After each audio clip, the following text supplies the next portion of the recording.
प्यारे बच्चों, good morning. आप लोगों का जो है केडी क्लासेस मई में स्वागत है। देखिए बेटा, आज हम लोग एक पार्ट पढ़ेंगे जिसका नाम है एटीपी मानव शरीर की ऊर्जा मुद्रा। ऊर्जा मुद्रा जिसे आप एनर्जी क्वाइन या एनर्जी करेंसी के नाम से जानते हैं। तो कहने का मतलब यह है कि मानव शरीर में एटीपी, जिसे आप एडिनोसिन ट्राइफॉस्फेट के नाम से जानते हैं, इसको जो है एनर्जी क्वाइन या एनर्जी करेंसी के नाम से जाना जाता है। तो देखिए बेटा, ये जो वीडियो है बहुत छोटा है और इस वीडियो में केवल हम आप लोग जो है आज इतनी ही चर्चा करेंगे। चर्चा आप लोग यही करेंगे एटीपी मानव शरीर की ऊर्जा मुद्रा। तो देखो बेटा कि मानव शरीर में ऊर्जा एटीपी के रूप में संचित होती है। किस रूप में? एटीपी के रूप में संचित होती है। और एटीपी के रूप में जब ऊर्जा संचित हो जाती है तो वही जो ऊर्जा होती है जीवधारियों को या जीवित जीवों को जो है कोशिकीय ईंधन के रूप में जो है बेटा काम आती है। तो कहने का मतलब वही जो एटीपी होता है हमें आपको या जीवधारियों को धीरे धीरे क्या करता है, एनर्जी देता है, धीरे धीरे एनर्जी देता है। और इसके पहले आप लोगों को जो है वीडियो में बताया गया था कि श्वसन जीवित कोशिकाओं में होने वाली एंजाइमेटिक क्रिया है। या आप ऐसे बता सकते हैं, श्वसन एक जीवित कोशिकाओं में होने वाली एंजाइमी अभिक्रियाओं को कहते हैं। तो आप लोग इसकी डिफिनीशन भी जान भी गए होंगे, श्वसन किसे कहते हैं। तो कहने का मतलब यह है एंजाइमों की उपस्थिति में, श्वसन एंजाइमों की उपस्थिति में होने वाली एक प्रकार की ऑक्सीकरण क्रिया है जिसमें जीव ऑक्सीजन को अंदर लेता है और कार्बन डाइऑक्साइड को बाहर निकालता है। इस प्रकार ऑक्सीजन को अंदर लेने और कार्बन डाइऑक्साइड को बाहर निकालने की क्रिया को क्या कहते हैं बेटा? श्वसन कहते हैं। तो आप छोटी सी डिफिनीशन श्वसन की आप बता सकते हो। और ये भी आप बेटा बता सकते हैं जीवित कोशिकाओं के शरीर में भोज्य पदार्थों का ऑक्सीकरण ऑक्सीजन की उपस्थिति और अनुपस्थिति में भी होता है।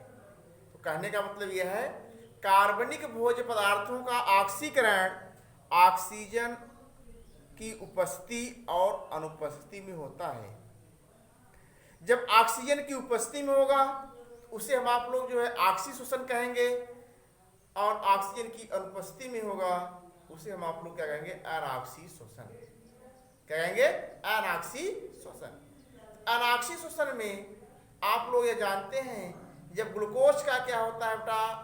ऑक्सीकरण होगा या ग्लूकोज का जब विघटन होगा तो एथिल एल्कोहल का निर्माण होता है। जबकि ऑक्सीश्वसन में आप लोगों को बताया गया था जब ग्लूकोज का ऑक्सीकरण होता है या उसका विघटन होता है तो कार्बन डाइऑक्साइड और जल बनता है, कार्बन डाइऑक्साइड और जल बनता है। तो यही टॉपिक हम लोग जो है आज पार्ट थर्ड में बेटा पढ़ेंगे। और पार्ट थर्ड आप पढ़ रहे थे लाइफ प्रोसेस सेकंड का रिस्पायरेशन। तो देखिए ATP energy currency of human body, ATP मानव शरीर की ऊर्जा मुद्रा कहलाती है। आप लोगों को ये पहले बताया गया था। देखिए जो एटीपी होता है इसका पूरा नाम आप बता सकते हो बेटा, एडिनोसिन ट्राइफॉस्फेट। Adenosine triphosphate. और जो एटीपी होता है इसे हम आप लोग क्या कहेंगे? एडिनोसिन डाइफॉस्फेट, इसको क्या कहेंगे? Adenosine diphosphate. तो देखिए बेटा, आप लोग ये बता सकते हैं भोज्य पदार्थों का जब ऑक्सीकरण होता है तो ऊर्जा एटीपी के रूप में ही क्या होती है बेटा? संचित हो जाती है। और वह जो एटीपी होती है जीवधारियों को आप बता सकते हैं धीरे धीरे जो है बेटा ऊर्जा देती हैं। तो आप इस टॉपिक में ये देखेंगे, जैसे मान लिया कोशिका है और इस कोशिका में आप लोग ये बता सकते हैं कार्बोहाइड्रेट, वसा और प्रोटीन का क्या होता है बेटा? ऑक्सीकरण होता है। जब इसका ऑक्सीकरण होगा तो आप लोग ये बता सकते हैं एटीपी का फॉर्मेशन होता है और इस एटीपी से क्या बनता है? एडीपी बनता है। एडीपी से क्या बनता है? एटीपी बनता है और इसमें दो फास्फेट मूलक का भी निर्माण होता है। इसलिए आप यह बता सकते हो ऊर्जा उत्पन्न करने वाली क्रियाएं। तो जो ऊर्जा उत्पन्न करने वाली जो क्रियाएं हैं, ये साइकिल आप लोग जो है जीवित कोशिकाओं के शरीर में देख रहे हैं। तो आप लोग ये बता सकते हो जीवित कोशिकाओं के शरीर में कार्बोहाइड्रेट, वसा और प्रोटीन का ऑक्सीकरण होता है तो ऊर्जा उत्पन्न होती है और एटीपी का निर्माण होता है और इसी एटीपी से क्या बनता है? एडीपी बनता है और एडीपी से क्या बनता है? एटीपी और दो फास्फेट मूलक का निर्माण होता है। इसलिए आप लोग यहाँ कह सकते हो ऊर्जा उत्पन्न करने वाली क्रियाएं। इसके बाद आप देखेंगे जब एटीपी का परिवर्तन एडीपी में हो जाता है और एडीपी का परिवर्तन एटीपी में होता है और जब दो फास्फेट मूलक बनते हैं तो आप लोग यहाँ कह सकते हो कार्य योग्य बंधित ऊर्जा जो एटीपी होती है या एटीपी के रूप में जब ऊर्जा संचित हो जाती है तो ऊर्जा व्यय करने वाली जो क्रियाएं होती हैं इसमें आप कह सकते हैं कोशिकीय कार्य, गतियां, अन्य कार्य, श्रावण और चेतना और वसा का फॉर्मेशन होता है और साथ साथ प्रोटीन और कार्बोहाइड्रेट का संश्लेषण भी होता है।